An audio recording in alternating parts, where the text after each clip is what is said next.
Welcome to Gumball Love. I'm Melissa Ledger, professional relationship coach, creator of Gumball Love and the Back to You Academy.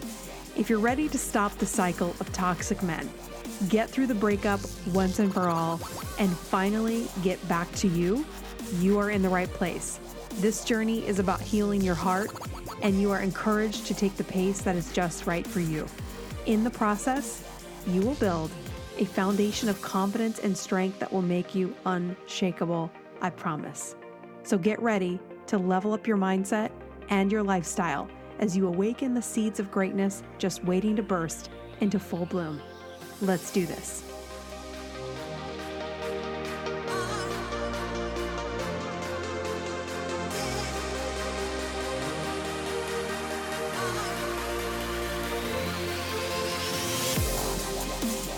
Welcome back to another episode of Gumball Love. I'm your host, Melissa Ledger. Today, we're going to talk about something I really haven't discussed with you before, and it's communicating with someone that you really aren't spending a lot of time in person with. I think this is epidemic, actually, where we are having almost full-blown relationships with someone that we're really not actually physically present with.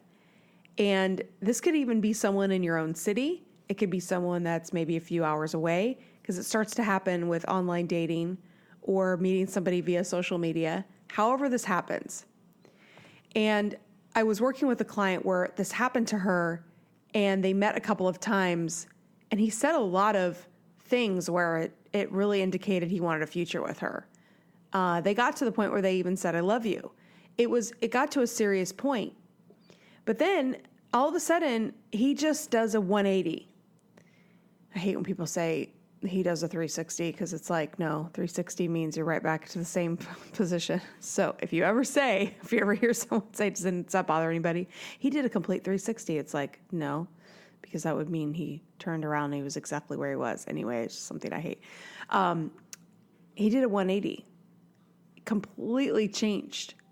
And so a lot of girls, when this happens, I know I've been guilty of this in the past, where when a guy's taking you down a path for a certain period of time, and then he does a 180, not a 360, and he changes everything, the first reaction you have is, what happened? What did I do wrong? What changed? You start going back through the text messages like, okay, this is really weird. I don't get it. You were saying all these things. Maybe he wasn't saying I love you. Maybe he was just texting you every day. Maybe he was calling all the time. Maybe he knows like everything going on in your life. There's so many relationships going on where you know everything, you talk all the time, and you're kind of like, I haven't even met this dude. Or I've only met him once. And he lives far away. But the conversations keep going. You keep getting the, hey, how are you? How was your day? What's going on? And so you start this relationship. You know, it's kind of old-fashioned when you think about it, because it's sort of like we're writing these little letters to each other, and we're communicating in somewhat of a more intimate way when you think about it, because when you're writing each other, even though it is via text, a lot more gets said via text than you might say over the phone to someone that you've just met. And I remember my very first love. I was in the Navy. I went to boot camp, and we had just like started our relationship, and I couldn't believe it. He started sending me all these letters, which was our only way to communicate, because they wouldn't let us talk on the phone. So we did have this whole thing that happened over letters, and it was very intimate. I felt very close, and I cherished those letters, because it was really how we were building our relationship. So, because I hate to say things like, you know, you can't just text and build you have to build things in person, which we'll get to that. It's true. But if you're talking to a legit person that actually is going to build a relationship with you, then the texts do mean something, because they mean something when I'm texting them. They mean something when you're texting them. I'm not just saying things I don't mean via text. You know what I'm saying? So when he does the 180, it's absolutely justified to be like, WTF, dude. this is completely out of character for you. So that's where I want you to focus, is this is out of character. You have said all of these things. So what has happened to change that? So I want to give you some insight into people, guys, that do this. If there's any guys listening, girls that do this. Yes, there are Gumball girls, but my audience is mostly girls. So what's going on when a guy does this? A few things. One, sometimes guys do this and they are in fact already married to someone else. And so they are flirting or testing out, if I was divorced, could I meet somebody? Do I still have it? So they kind of like, they test these relationship waters. So they put an online profile or they start chatting with you via social media. So if the guy is married, sometimes they are seeking attention. They're enjoying this banter because the text is a little bit of a dopamine rush, right? So if this is a Gumball guy that's doing this, then he's, and I want to preface this by saying, not every Gumball guy that's seeking a sugar rush and the high of getting the text and the new person, it doesn't always mean that he is doing this with malicious intent. Like if you think about an addict who drinks or does drugs, it's not that, it's just that they need that fix. They have that craving. They have that addiction. And that's what I want you to think about. Sometimes these guys have this addiction. They want the high of that interaction. But for a few reasons, which we're going to go through right now, they can't see it through.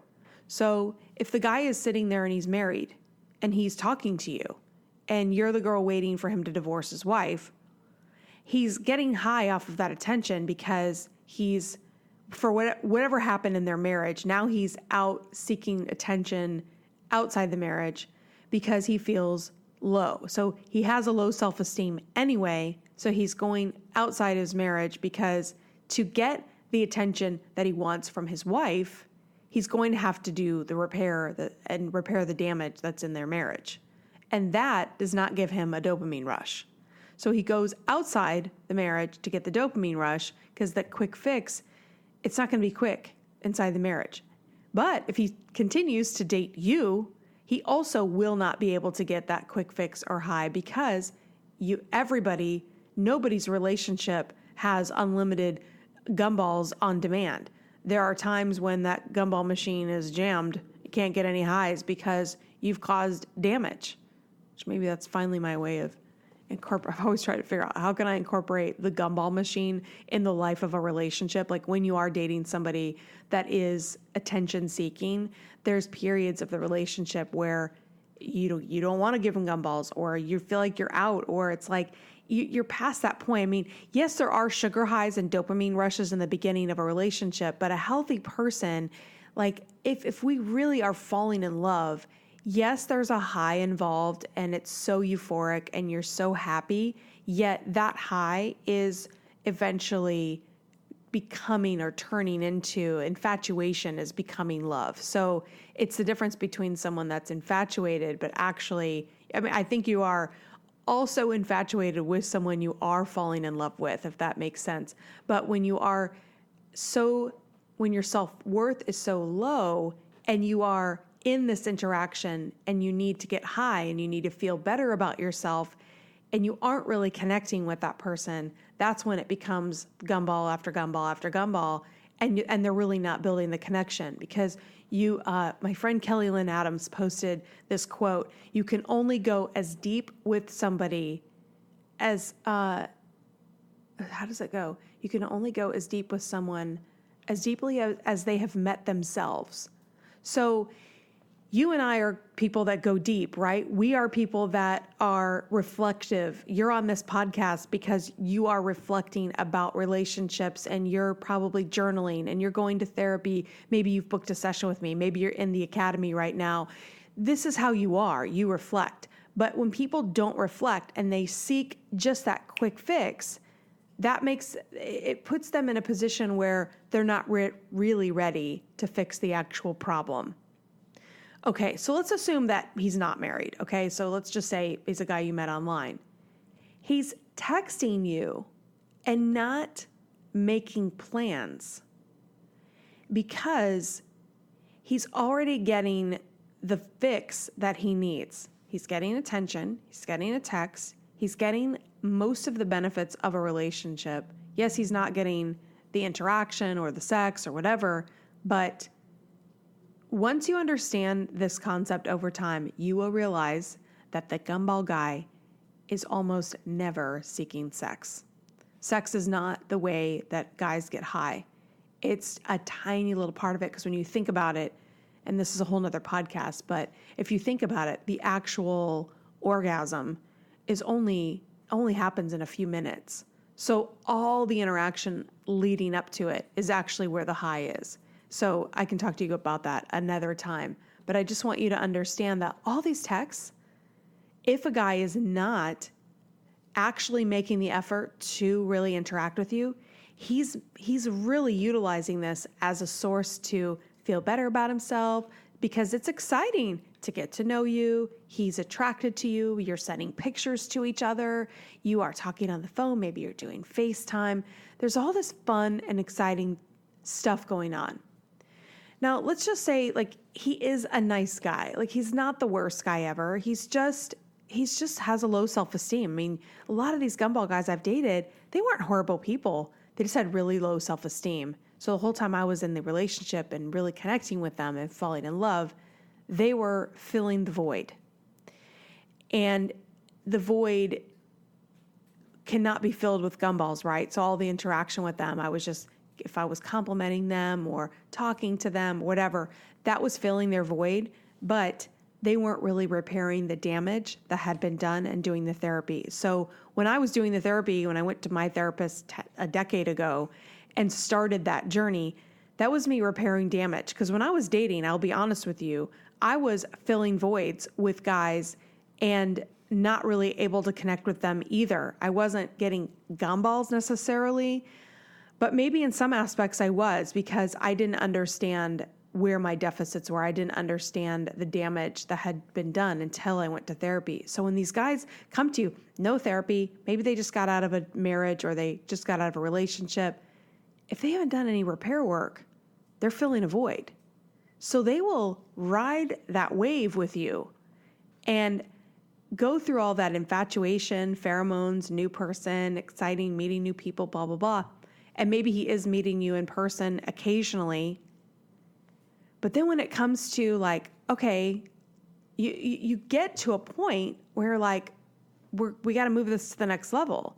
You want to be in their life more. You want them to be in your life more. And then all of a sudden they say no. Or they were like, I just feel like we're, maybe you're just going to be friends. And you're like, friends? What are you even saying right now?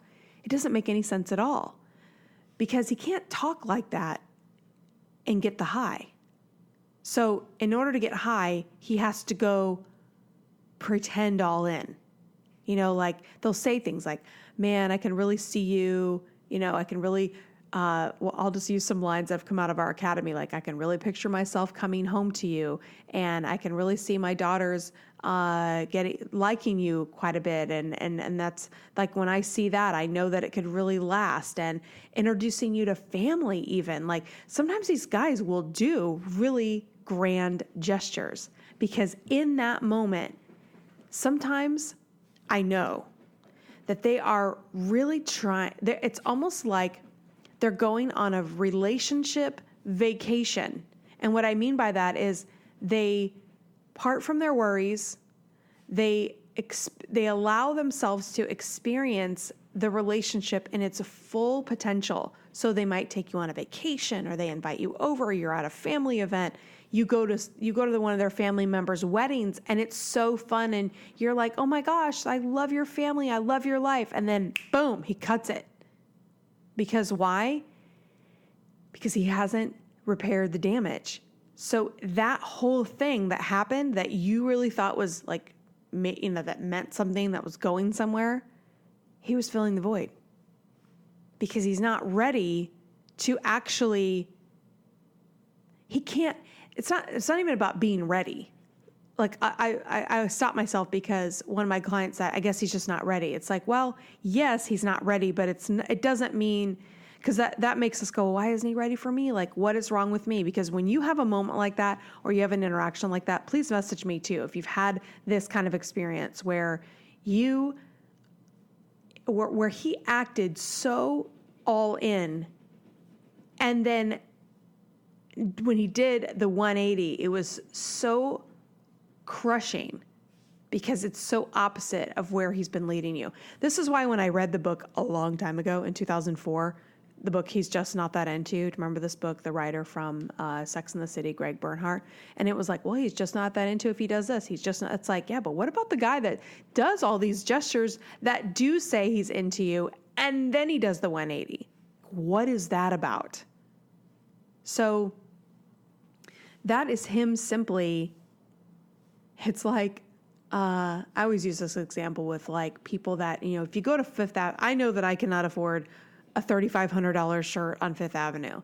That would be insane for me to try to buy something like that. But if I were to go, let's say I were to go into like a vintage shop, and I found some pieces of Chanel, or maybe let's say if I rented, this would be a better example. If you rented like Chanel or some kind of designer brand, and you got yourself to where you looked like, let's say you went and got a blowout, you rented a Chanel suit, you had rented a Chanel bag. Let's say you like put the whole look together, and then you went to Chanel. You could fool them into thinking you wear Chanel, you like Chanel, so you could like totally look the part. You could drink the champagne that they serve you in the store, and you could talk the talk and try things on, and they would treat you exactly like you knew how to spend money in Chanel. And then at the end, you know you're not going to be able to buy anything. You don't even have enough room on your credit card to buy something in there. So you have to, at some point, end the relationship with the clerk at Chanel that's just helped you for 2 hours buy some stuff or try on some stuff. So what do you do in that situation? You'd have to pull something kind of weird, right? Like somebody's sick. Oh my gosh, I need to go. I'm so sorry. I'll come back. But it would be like, well, that's weird. That person just like all of a sudden abruptly ended their shopping and they left, or acted like nothing, they didn't really like anything. Or I guarantee you, if you were faking it at Chanel, it would look weird to the clerk at some point, because they would be like, that was weird. They looked like they wanted things. They clearly they like Chanel. So what's going on here? You know what I'm saying? That's exactly what's going on with these guys. So I'm telling you this analogy to tell you that this is what these guys are doing. They know they can't afford you. They know, or he knows, that the reality of having you in his life full time is not something he can handle. It's not something that he can see. Usually, even to go with this analogy, usually they don't have the money, or they think that they don't. And they, like a lot of these guys have it in their mind that they need to have a certain amount of money to keep you in their life. And they have no idea. Sometimes, like, I remember this happening, and I remember thinking I'm trying to think of a guy that didn't have enough money. I don't know. I can't think of a story fast enough to support it, but I just know, and I know you're the same way. Like, if you're in love with him and he's like, look, I don't have a lot of money, but I really want to be with you, we wouldn't even care. Like, we want him, right? When you fall in love, you want the guy. You're not like, hey, I'm here for your money. So if these guys had a high enough self-esteem, they would realize that they could have the girl and they don't need to be rich. But a lot of these guys have this in their minds that they think, oh, I've got to have enough money. I don't have this. I don't have that. Maybe they're in a really bad situation. Whatever it is, they've decided that is basically, sorry, I'm not explaining this very well. It's like sometimes I do these podcasts, I feel like I can't get the words out. But it's like he's decided that if you find out all of these secrets about him, you're going to leave. So it's just like if I go into Chanel, and I bet you I could go into Chanel and say, look, I really can't afford anything in here right now, but I would love to try some things on because this is a goal of mine to be able to wear a Chanel outfit. And so I would love to try on an outfit and take a photo, and then I want to put this on my dream board, and I'm going to save for this, and then I want to come back in here and I want to buy it, and I want to toast champagne at the success because I have this goal that I want to meet in 6 months. Would you be willing to do that? I bet you that you would have the best time in there. They would be like, sure, what do you want to try on? And then the experience would be authentic, right? Because then they would know what was going on. They would know you're not going to buy anything at the end. They might even serve you champagne in the process because you're excited about their store, their brand, and the experience that you would have with them. So it would be genuine, right? And it would be genuine. You would come in and you would buy the outfit, and they would know because you're being authentic with where you are in your life. So if the guy would do that exact same thing, look, I see that you seem like a very high caliber woman, and I'm so into you, but I don't have the lifestyle that I feel like maybe you may want. I don't know. And then you would say, no, I don't need that lifestyle. I'm happy with going and having picnics in the park, which, as a side note, it's totally underestimated how freaking lovely that is. Like, girls want romance. We don't really need the high dollar date. I mean, if you do, you do. But like, I think that if guys only knew even a walk in a romantic spot, an ice cream cone, grabbing a cappuccino, like sometimes the setting is worth more than the price of the items. Like, it's not about the food. It's not about the cost of things. It's about the experience. It's about the conversation. It's about the memories that you're creating in those moments. So if a guy really had enough worth, he would be able to see that. He would say, man, I can't. He would say things like, I don't want to let you go, but I don't know that I can provide you the kind of lifestyle, the kind of relationship that maybe if he was having insecurities, if he could just let that out and he could see a response and he could see, no, I'm so into you and I'm so excited to see you. Like, I just want to be with you. So whatever we're doing is fine. And then he could go, great. And then he could just enjoy himself. Like, to me, this is the ultimate that a gumball guy could reach. But he can't have this conversation. I'm taking you down this road because I want you to understand what's going on. Because when we get the text of, after we've had this beautiful experience, I just want to be friends, we're like, we're devastated. And I don't think that just because you may understand that he's feeling insecure, that it makes it any less painful. But it does make it easier when you know that it's not something that you didn't do, or it's not that you're not enough. Instead, I want you to stop and go, oh, wow, we just had the whole thing we did, and now he's like saying he wants to be friends. So I want you to look at a few things. One, is he financially not ready, or does he have a standard in his mind of what he feels he needs to have in order to provide or be a partner in a relationship? And if he hasn't met that standard, he's sitting there feeling inadequate. So an actual strong, worthy man that knows his worth would actually say, I don't feel like I'm at a point where I'm ready to that I can provide at that level. Like, he would actually be able to say that stuff out loud. However, a guy that knows his value and also can see yours would probably just be forthcoming. Like, I don't have what I think you may want, but I still want you. He's still going to fight for you because he sees the value. The guy that's insecure is only going to be able to see his deficit, his inadequacies in his mind. Okay, so keep in mind that I'm not calling those his inadequacies. It's that he feels so strongly about it. He feels so low about himself.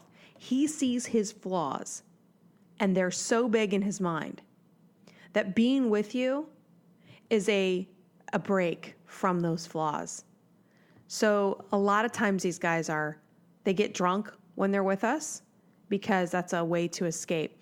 So we become the escape from the money issues. We become escape from their marriage issues. We become escape from maybe they're going through or they just went through a breakup. This is where when people say like, don't date somebody that's just out of a relationship, because a lot of times they're just filling the void and they're not really present enough to build a connection with you and really see who you are. Or they see totally who you are and they're like, there is no way that when I really show this person who I am and I really show her my life, that she's going to ever accept me. This is a lot of times why you never see their apartment, because they think if you see my apartment, you see how I live, you will reject me. So whenever you see guys hide things from you, I don't want you to think, our minds immediately go to, well, if he really loved me, he would show me those things. He would want to share those things. No. It's that he thinks so highly of you that he's so afraid of your reaction to any of it. And sometimes he can play super cool, like it doesn't matter to him at all. That's also one of these guys' big things is they go cold, but they're not really going cold. They're just going silent. They're hiding. But really, if you could see into their house and see what they're doing, they're sad because they don't know what to do. They don't know how to keep you.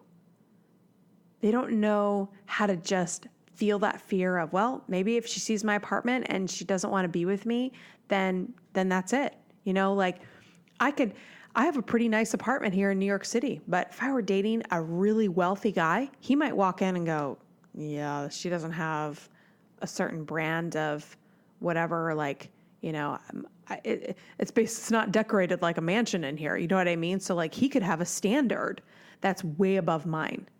So, okay, so let's just think about that for a minute, 30 seconds to a minute. So I could be really freaked out about that. If I was dating let's say I was dating a billionaire on the Upper East Side and he was like, hey, let's go to your place. And I could be like, oh my gosh, I've been to his place on the Upper East Side. It's like, you know, 4-story, you know, a high rise, and he's got, you know, his apartment's $60 million and I'm basically renting on the East Side. Like what is he going to think when he comes in? I could think that way and I could get really freaked out. Or I could say, I know my value. I know the kind of woman I am. I know how I love. I know how forgiving, how open, how easy I am to get along with, how much I love children, how much I love dogs. Like I can add up all my qualities, and I know that if a guy judges me based on furniture or my financial status because it's not meeting his standard, then we're not a fit. You know what I mean? Like that's how I look at it now. It's like, yeah, you might have a lot more money, but that's not what brings you value. It's not what brings me value. Now, it certainly shows that you're responsible and you take care of your life and you keep your affairs in order. There's certain things that financial stability says. I think it's more about financial stability and responsibility than it is about the number in the bank, if that makes sense. So there are factors to be considered if he is really mismanaging his money or he's gambling or he has an issue. And let me tell you, girls, a lot of times this is happening. He does have a gambling issue. He does have a drug problem. He is smoking too much pot. Like there are things he doesn't want you to see because he wants to stay in the dressing room and drink the champagne and try on the clothes and pretend. So sometimes he is with somebody that will, like a lot of times, let's be honest, when you did find out the whole picture, you did leave. I remember, I've told you guys this story a million times about my unicorn guy. I don't know if I've told you the depths, but oh my gosh, like I went on this date with this guy, suit, tie, had this really high level senior vice president position at a huge insurance company, one of the biggest insurance companies in the world. I mean, the guy had like the office, the Upper West Side apartment. I mean, I was like, oh my gosh. And I was so attracted to him. He was so dreamy. but he was hiding something from me. Finally, I walked into his apartment and I was like, oh my God. It was like an episode of Hoarders. I'm not sure like if he had used his kitchen in the last year or two. I mean, it was like a kitchen that had been untouched. I was like, does this guy live here? And then I looked in his closet and I was like, where are your clothes? I mean, everything was on the floor. You could tell there had been parties there. And here this guy had this pristine image. I would have never guessed in a million years that his apartment would look like that. And so when I walked in, I knew it was the last time I was going to be at that apartment.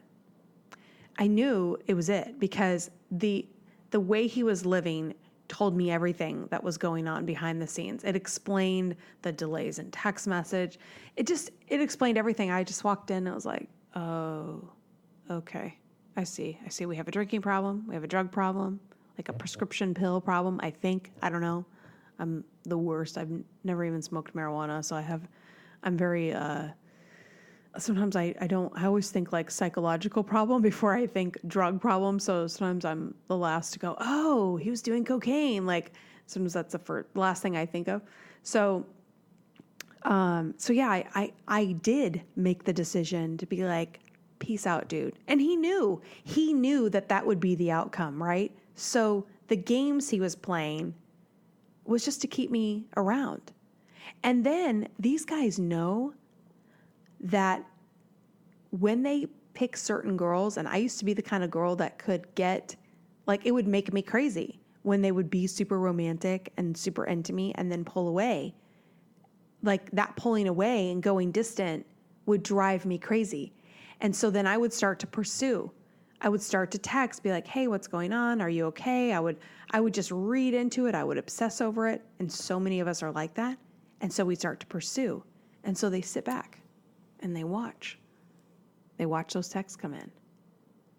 And they wait for our vulnerability to get so high that then we're just dying to see them. And then we're dying. And so then we'll see them like, then we'll just let them come over. Then they don't even have to take us on a date. So the guy that has no money, he'll just sit there and like, you know, he'll do one romantic date and then nothing else after. He'll set this huge standard and then he'll be really vague. And you're like, oh my gosh, what happened to that guy? And so we're trying to get back to that. We kind of want to start where we left off. And that was him setting that huge ideal up there so that we'll keep pursuing him while he knows he has nothing behind that date. That date was like he's a one-hit wonder. And we're waiting for the album to come out. And it ain't ever coming. And he knows that. So this is what he does to hide it forever. But in the meantime, he gets this beautiful, loving, generous, educated, successful woman, which I know you are. And you're like, what am I doing? Why? What is my problem? We get caught up in this because he's cute. He has an amazing voice.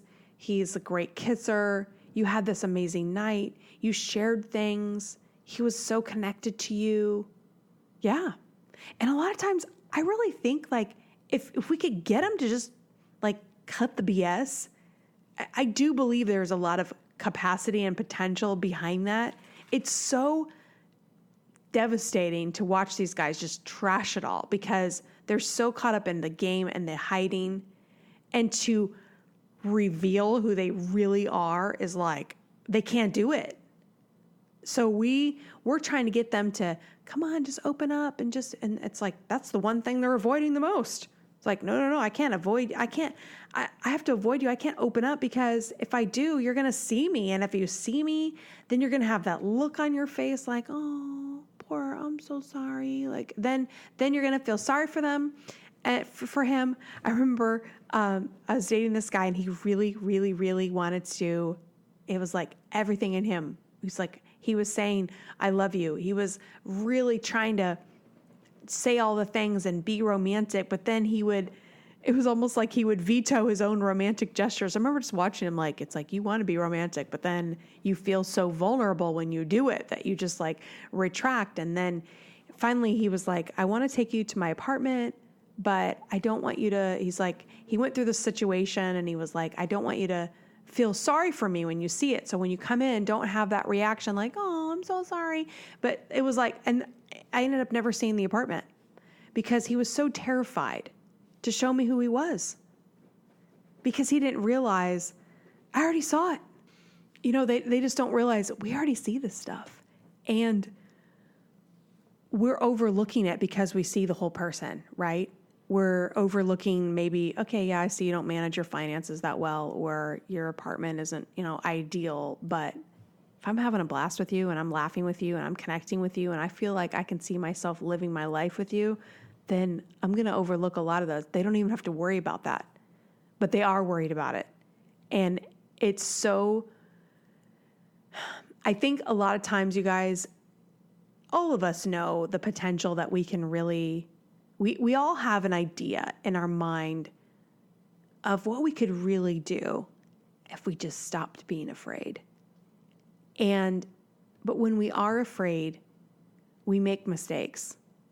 We lose jobs, we go into debt, we have these things that happen to us that really can make us doubt ourselves. But on the flip side, we know our potential. We know what we could do if we really tried. Or when you sit there and you're like, I'm giving about half my energy to this. If I really just dove in, I know it would all change. But then we don't do it. And why? It's like therapy session 1 of 1,000. That's where we have to be committed to figuring this out so we live our best lives. So a lot of times I think that's where a lot of these guys feel like, man, I should have this penthouse apartment to take her to. And he envisions himself like making you a drink and being able to take you to this fancy dinner. And so when he can't do that, he's feeling like a failure. And so you're looking at him with lovey-dovey googly eyes, and he's looking at you like, oh my gosh, she deserves so much more. She's going to get bored of this. This isn't enough. I'm a loser. That's what's going on in his head. How do I know this? Because when you gain confidence and you really start to see your own worth and value, other people's insecurities start to really show on the outside. Like you'll feel like as you work on yourself, and I'm sure you've already experienced this, or you can imagine, when people look insecure, right? Or you can tell when they're really feeling unsure of themselves. But as you grow, you're going to start to see people that you've known for a long time, and you'll be around them again and go, whoa. I've had family members where I thought they didn't like me or they were judging me, and then I'll see them like a couple years later and I'll see, oh my gosh, they're totally insecure. And they are feeling threatened around me. They weren't disliking me. They were just feeling inferior. And so that shift in perspective, it's like, oh wow, I didn't see that before. And so as I've grown through this process and as I've coached so many women, it's like, oh my gosh, I'm looking at you. If we do a coaching session on Zoom, I'm like, oh my gosh, she's a bombshell. Like, no wonder why this guy is threatened by her, because she's a total knockout. So I want you to just realize that when you're getting this weird behavior, it's because you're so beautiful. It's because your body is that smoking. There's a reason he was so into you. But what do? We think, I'm fat and ugly. It's like, oh my gosh, I was on my period that week and I was so bloated, and maybe he was just grossed out by me. And then he sent that text, and maybe it was because I said this to him, and, he was like super irritated after that. And maybe I should just apologize to him because I was kind of being bitchy that day. And this is what we do. We don't realize that you're so amazing to him that he feels like there's no way he could ever be man enough to make you happy. And he's as he tries to slow down the process of falling for you, he's bracing himself for the impact of that gut-wrenching rejection he knows you're going to throw at him, because when you see his inadequacy, you're going to move on. And as I say that, it's like I feel sorry for the guy, because a lot of times he's right, because he has mismanaged his life. And he has, as he's been courting you, he's been hiding all of those things. So sometimes it's true and sometimes it's not. It depends on the guy, but a lot of times it's true. I was just coaching my girl yesterday and I was like, would you really be with him knowing what you know? It all kind of seems romantic right now. And then he did the, I think we should just be friends comment, but really think about it. Do you really want to be with him? Could you really be married to him? Could you really see your life with him? Could you hang out with your friends and your family around him? Does this guy really fit into your life? Probably not. So if he went all in and showed it all, it may not end well. And this is what he knows, and this is what he thinks about. So, what's the solution? The solution is, when we're dating, in the very beginning, people ask me, Melissa, what are some online dating tactics? What should I be saying? My answer to that is, when you meet somebody online and they are a normal, legit person looking for a relationship, the conversation will be normal. It will be about meeting you in person. It'll be about getting to know you. It'll be about meeting you in person. The scheduling of meeting you in person will be easy. It will flow. You will pick a place. He'll stick to the date. He'll be there. He will be interested. He'll be relaxed. He will not be hiding things, because this is what we want to look for. So when we just went down that whole road of all these insecurities, you're looking for the guy that isn't trying to win you over on date one. And this is where we have to go through a period of transition away from this kind of, because when we're used to the Gumball Guy and we're used to that intensity in the beginning, a normal person isn't doing that, because they're just going to get to know you at a, I hate to use the word normal, because sometimes, people fall in love fast, and it can be an intense courtship, but the difference is it's not going to be erratic. It's not going to be confusing. It's not going to be, I don't know when he's going to call. I don't know when he's going to text. I don't know what's going to happen. You're going to know. It's going to be solid. It's going to stay consistent. And he's not going to be afraid to invite you over to his place. And you might get over there and you might think, look, this place could use a little decorating. And a normal dude will be like, I know it's not probably needs a woman's touch, doesn't it? But he's not going to try to change for you, because this is who he is. And he's not caught up in his possessions. He's not caught up in all these other things. He's really just dating you, and he's sharing his life with you, but he's not overcome with fear at the idea of you seeing his place or knowing where he works or meeting his family.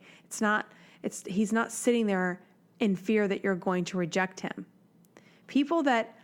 This is why, are you starting to see how it's so important to like yourself?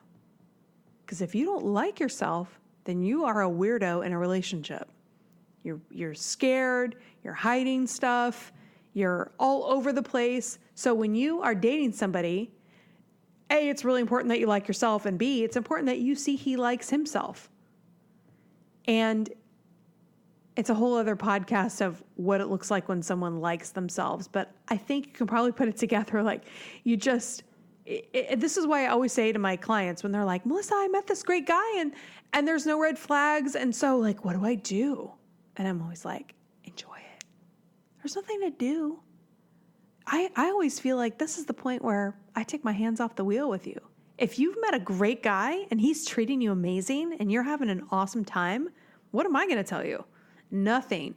Because then I feel like that's your private relationship with him. And I want you and him to decide, because that could be your future husband. So you don't need some, what is it called? Peanut gallery. I'm not going to be the peanut gallery for it. No, obviously, if you come to me and you need to work through things, a lot of women that are in good relationships they'll have PTSD, symptoms of the trauma that they've had from past relationships. And even though there are no symptoms of that, they're still going through the fear of the what ifs, even though it's kind of like there's ghosts of trauma past and ghosts of traumas past, something like that. Anyway, and so sometimes we have to talk about the ghosts and help her realize that they're not really present in that relationship, that it's just the past creeping in. So there are things that we do together that I can help you so that you don't sabotage a great guy and a really good relationship. A lot of the girls that are doing the Academy membership, we're meeting every single week, and it's amazing. I feel like in a few months, the conversations and the Academy itself has become so much more meaty and meaningful, and the girls are getting so strong because they're continuing to do the work, even when they have found relationships, they're working through the dynamics, etc. So I don't want to get off track, but I just wanted to stay in this vein that it's so important to like yourself. It's so important that you find a guy who also likes himself so that the two of you are enjoying each other and you're not with somebody who is enjoying the benefits of infatuation and a new relationship, but is not, it's like, but he's not actually there to commit, to be present, to really get to know you, to really connect with you. I hope that makes sense, because it's so hard to realize this and walk away from a guy that you feel like there's so much potential there. Because I will tell you, even the guy that looked like a hoarder, he had so much potential. I mean, he was so intelligent, super funny. Like the guy, if you could get rid of the drug problem and the alcohol problem, he'd probably be an outstanding individual. He just went down a really dark path. And I hope to God that he gets out of it at some point, because you can really see they have beautiful souls. But to stay in it with them and ride that roller coaster will destroy you. I actually said this to an ex where he said, I hadn't seen him in years, and he was like, you were the one girl that I always knew never had ulterior motives. And even though he was like, I was a total jerk to you, he was the guy also, had a lot of potential. But I had to look at him and I said, I can't do this with you again, because you will destroy me eventually, because you get bored and you have not figured out how to fill your void. So this again feels like, yes, it feels good because we get along, we like each other, we are great together. But his voids and his damage from his past, he has not done the work to heal. And so it always will come back to that. And if you've done the back and forth with a guy before, it's like you can rekindle, you can get back together a year after you've been apart for a year, and you still come back to the same issues. And then you're like, oh my gosh, I can't believe I'm back here again. You're back there again because he never did the work. And even though they go to therapy, it's like, I don't know. Going to therapy, it's like kind of like going to the gym. How hard are you working when you're there? Just because I walk into the gym doesn't mean that I'm getting in shape. I have to walk into the gym and then decide to really work when I'm there. I have to decide to push that incline on the treadmill. I have to decide to put myself through some pain in order to gain the result. So is he in therapy, sitting there, getting attention from the therapist? Or is he actually going there where it hurts? I remember leaving my therapist's office and just crying in the car many times, because what we went through, what we discussed, was excruciating. And I would feel that release. But when I was feeling that release, I was healing. And then I would search and search for everything that could potentially be something that would be damaging. And it's those things that make us freak out in an argument. It's those when you turn psycho when you're drunk and you're so angry and you're so mad. Like, I remember feeling those things and just screaming at times and being just so frustrated. And through therapy, all of that worked out.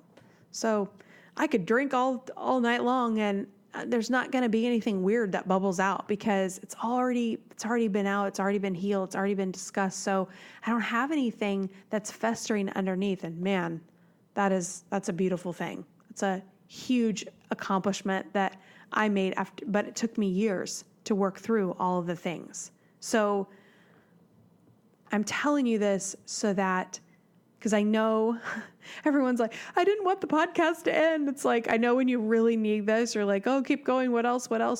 So go back and listen to this again. And just keep reminding yourself that the work that you're doing on yourself and the continuation of learning how to like yourself, learning how to take yourself to dinner and love your own company is going to make you an amazing that's actually going to make you an amazing date, because you're going to be comfortable in your own skin. You're going to be able to sit there with a smile on your face and a glass of wine in your hand and be like, hey, you're just going to be easy to date because you're not insecure. But if we don't work on the insecurity, then it's going to show, like, remember I used in the previous podcast where you look like the duck that's just, freaking out in the water and splashing. It's like, we don't want to look like that on a date. We want to smooth it out. So what do we have to do to smooth it out and unruffle our feathers and, get all that stuff worked out, get all the insecurities figured out? Like, do I feel insecure about where I am financially? Do I feel insecure about my job? Do I feel insecure about the friendships that I have? Like, we got to look at all this stuff and get to a point where we have peace about it, so that when we're ready to bring someone into our lives, that we're not worried. We just enjoy it. You should just be enjoying your date, dating should be about what's the next fun thing we're going to do? That's it. What's the next fun thing we're going to do? It should all be fun. I always know when one of my girls is with the right guy, because I barely hear from her. And when I do, she's like, hey, I just got a message yesterday. Just wanted to let you know he told me he loved me like a month ago. Everything's still awesome. She graduated from the academy a few months ago, met a guy, and beautiful. I get the photos of them doing various things. It's like, I just know. It's like, I feel like I send my girls off, and it's like you've gone off to college and you're out of the nest now. And I know I don't have to worry about you because you've done the work. You spent the time alone that you needed to get to know yourself, to like yourself, and now you're ready. So when you meet a guy that hasn't done that and he's hiding from you, this is why. It's not because you're not enough. It's not because you're too fat. It's not because you're not pretty enough. No, it's because you're so beautiful and it finds you so attractive that he keeps toying with the idea. He keeps going into that dressing room, keeps going into Chanel, trying it on, pretending that he can buy it, when he, in his mind, feels like there's no way he can do this in real life. Because if I use my Upper East Side example, I cannot afford the lifestyle on the Upper East Side. Like the Gossip Girl, like that. I would be absolutely bankrupt if I tried to have an apartment on the Upper East Side and wear the Bergdorf Goodman clothing. And that costs millions. I don't have that. So if I felt like I had to try to fit into that lifestyle, like if someone was like, hey, would you like to go yachting with the whoever? And I would be like, I have nothing to wear to that. And if I was expected to wear something that like they're wearing, I would be immediately like, oh my gosh, I have nothing to wear and I don't fit into that. So now if I was invited, me today, I'd be like, well, I'll put on whatever I would wear. If they want to judge me, then they can, whatever. But I'm not going to try to be something that they think I should be. If I'm invited, then they need to enjoy my company. And if they're going to judge my clothes, then they're shallow. That's the way I think now. But you know what I'm saying? Like, if you felt like you had to look the part, act the part, have the right house, everything, if you felt like you had to pretend, how exhausting would that be? You know what I mean? Like it would be so, it would be so scary. So that's what these guys are doing. They're trying to pretend like they can live on the Upper East Side. They're trying to like have all this stuff. They're trying to look that part, but they don't really have it. And they don't know how to come to terms with what they have and decide, who am I? What am I going to do? What is the income level that is really a reality of where I am today? And am I okay with that?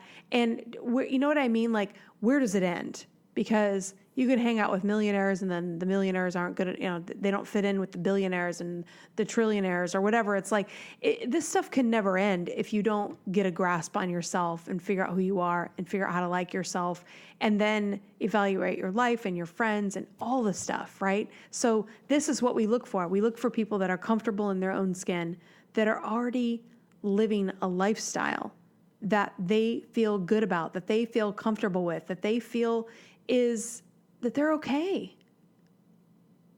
And that's how you know, okay, this is somebody that I could date. We got along great. He's comfortable in his own skin. He's not insecure. He's steady. This is probably what they mean by go steady with me. You want to go steady with me? It's like, yeah, go steady. Stay in a straight line. We're not going to go, not going to go roller coaster with me. We're going to go steady. That means we're just going to be together. We're just going to enjoy our time together. We're going to get to know each other. This shouldn't be hard. There are no secrets. Anybody that's selling you secrets or scripts or tactics, games, here's what you do. Here are the top 10 things you say. Then you will win him back. Get your ex back. These are the things you do. If you want the ultimate secret, the one thing that the guy, it's like, oh my, how do these people sleep at night? It's like, honestly, I mean, when we're into somebody, they could, not shower for 3 days and we're still there. It's like, there is no secret. Once you're in, you're in. Once you love them, you're like, it's like almost impossible. Like, it's like we have to do work to get over them because we're so into them that it's like they can do horrible things and we're still into them. There's no secret. It's like once the heart goes over the edge, that's it. It's done. And then if it's the wrong person, it still takes enormous effort to get away. So if the person isn't into you, they're not into you, there's no forcing this unless you're just going to be a manipulator. So just remember that. If you're out there looking at stuff and people are telling you ways to get a person to do something that they're not already willingly doing on their own, you're manipulating them and you're trying to control them. And that's not authentic and it's exhausting and it's not really you either. So let's let go of the things that don't allow us to be ourselves because, as you've heard this whole podcast, being yourself and really liking who you are and being able to be comfortable in your own skin is the only way to really be able to connect with somebody and have the relationship that you want. And so when that person is pulling away and when they're pulling away and they are acting erratic or they start to be inconsistent, that's your flag. Oh, something's wrong here. They're hiding something. They're worried I'm going to see something. What is it that he's worried I'm going to see? If you can stop yourself and do that work and be like, oh, what is he worried about? I haven't seen his apartment yet. Okay. Maybe he did say he didn't like his job. So maybe there's a financial issue. Even though he's saying he has a lot of money, why is he saying he has a lot of money? Maybe he doesn't. That's why he's saying it. What is he hiding? What does he think is cool and important? Who's he comparing himself to? I want you to go down those. That's the thought I want you to have, like, okay. So he made that comment about, yeah, you have a really amazing job. I wish I could have a job like yours. Or, yeah, you seem like you're really successful.